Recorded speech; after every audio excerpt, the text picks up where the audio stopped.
Hello everyone, welcome to my YouTube video. In today's video I'll be doing the autism misconceptions.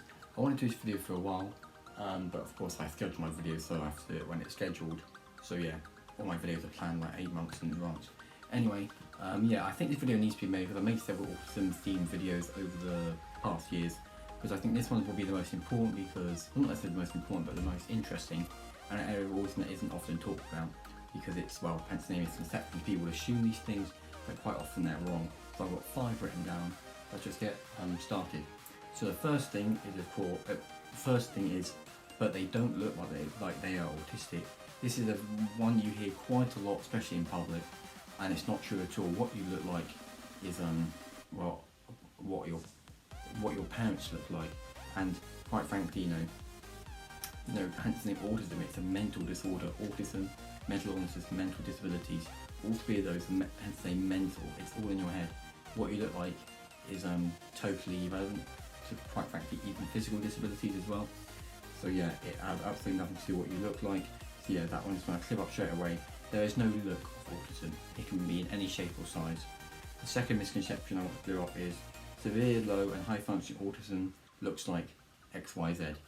This is a thing that comes up a lot where people basically, the world of autism is basically viewed from the neurotypical point of view, which is understandable. Neurotypical people, I don't think there's a world leader at the moment who's autistic, I could be wrong, but yeah, all neurotypical people, like the leaders of the world, quite frankly, want autism to be viewed in a neurotypical way, which, like I said, isn't necessarily a bad thing, because, well, only 1% of the entire human population has autism, 99% do not.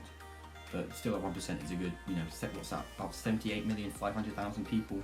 It's a lot of people, depending on where you are in the world. But anyway, the point being is that autism is basically categorised into these categories. Neurotypical people will say high functional autism looks like this, low functional autism looks like this, and severe autism looks like this. There's 3 scales of autism, if you like, and even saying that the scales of autism. But basically, the point I'm trying to say is there is no scale of autism. In reality, yes, there is. High functional autism where you can go about your daily life mostly, and you can go to school or specialist school, and you can do things on your own. But at the same time, a severely autistic person can do that. So yeah, just this sense of kind of scale, if you like. But, it's almost kind of sad,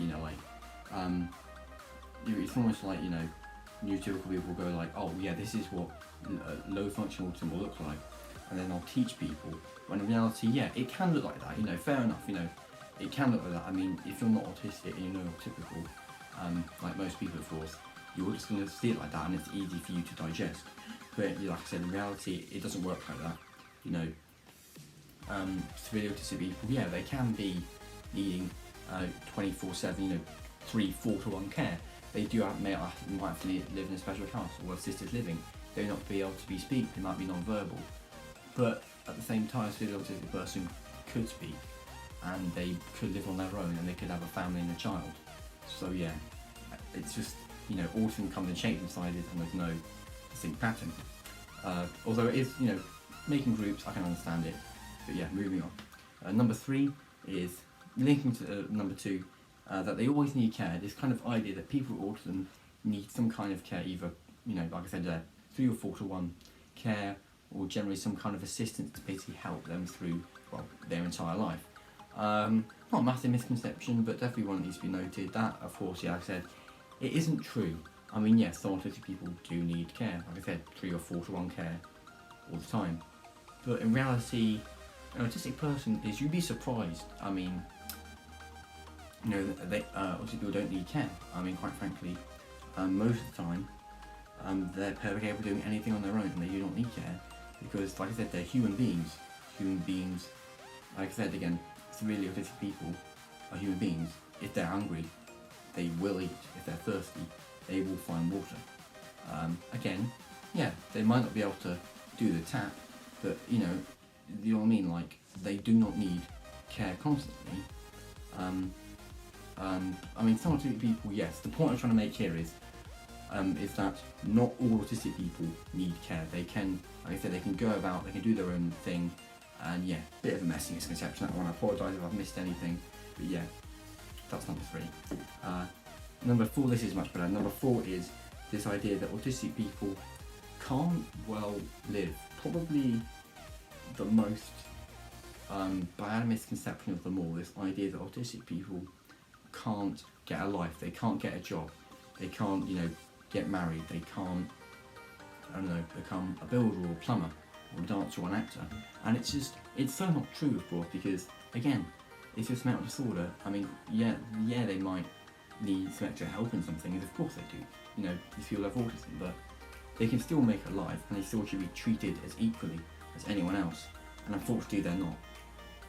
Which, yeah, is a big point you need to make, is that autistic people are not treated equally to neurotypical people. Quite frankly, autistic people treat everyone equally, both neurotypical and neurodivergent.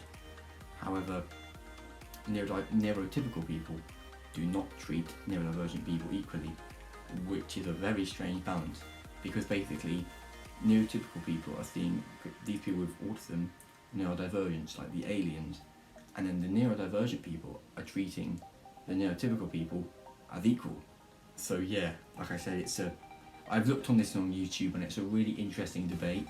But yeah, the point being is that neurotypical people think that autistic people can't get a life, and like I said, it's completely not true at all. And they should be treated equally in society as anyone else. If someone comes to a job interview and they're autistic, that should not at all be taken into consideration, because they can be really, really smart. I mean, if anything, autistic people are smarter than neurotypical people. Not all the time, obviously, but Nikola Tesla, Albert Einstein, they all have autism or on the spectrum. Of course, that only came out in 1986, but yeah, they were, before looking back, they weren't autism spectrum, we know that now. And of course, they're the most smartest people of all time. So yeah, like I said, autistic people, they can get a life, definitely, and yeah, treat them equally. The last misconception is number 5, and this kind of links back right back to number 1. It's this idea that basically they don't act autistic. The idea that autism or people with autism are going to act a certain way around people or themselves or just generally. Again, definitely not true. I mean, again, yes, going back to the idea of severe, high functioning or low functioning autism, yes, there are traits of autism. Of course there are. There is a good list of 15, 20 things and that people with autism will act like, but it's not like, that's how they're going to act. It might only be 2 or 3 or maybe even only one of those things that a person with autism will have. Like, one of them is, of course, not making eye contact when they speak. And they might have nothing else, they can still be autistic. That doesn't mean they're not acting autistic. You can't act autistic. It's who you are. Do you know what I mean? I hope that makes sense. There's no way of acting a certain way because everyone is themselves. That applies to both neurotypical and neurodivergent people.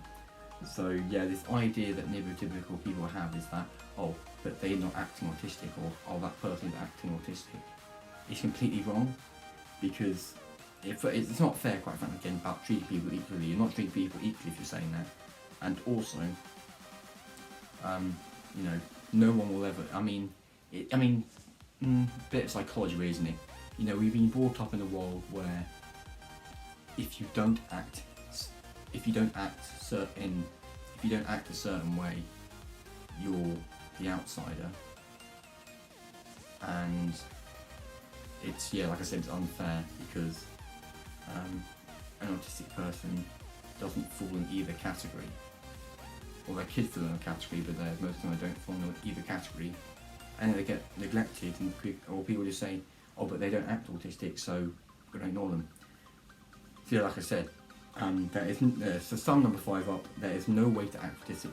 People with autism are who they are and how they are. They were born like that, and they can't help it, and leave them act how they like. So quite frankly, at the end of that, I've actually finished the video now, guys, but yeah, really, I don't know if I made this video as serious as I want it to be, but I think it's okay. But yeah, the serious note I'm trying to make is there is no face of autism, and that really does need to be acknowledged, coming in all different shapes and sizes, and please remember to treat people equally.